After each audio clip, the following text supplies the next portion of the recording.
What's up mga lods? Okay, so ngayong araw ayusin ko na yung aking brake hose. Ayan o, medyo masagwa siya tignan. Nakahiwalay. Para siyang hapon, sakang.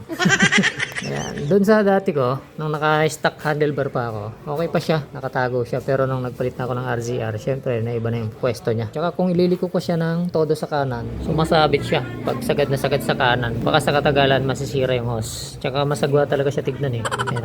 Naka-adapter ako ng RCB, hose adapter. Bala ko sana, tanggalin na lang yan at tapos irekta na lang tong hose ko para papunta doon. Yun nga lang, ang inaisip ko pala, yung switch naman. So mapupunta dito yung switch mahaba, masagwa tignan. Ikikip ko na lang yung adapter na to, tapos gagawin ko na lang paraan kung saan siya pupwesto. So ito siguro mapupunta dito.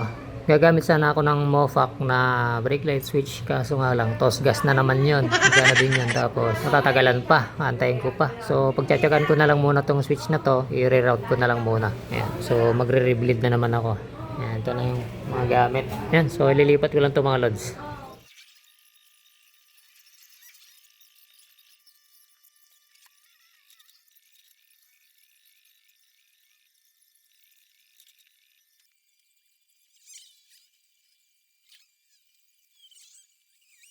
Alright, so ayan, tapos ko na mga lods, papakita sa inyo. Ayan, dito na yung aking extension at saka yung brake light switch. Kahit hindi na ako mag-mofac, nakatago pa rin siya. Ayan o. Ayan, malinis na siya tignan. Dito na yung hose ko, dito ko siya pinesto. Papunta dito sa harapan. Tapos medyo naka-curl siya dito. Papunta sa brake caliper. Ayan.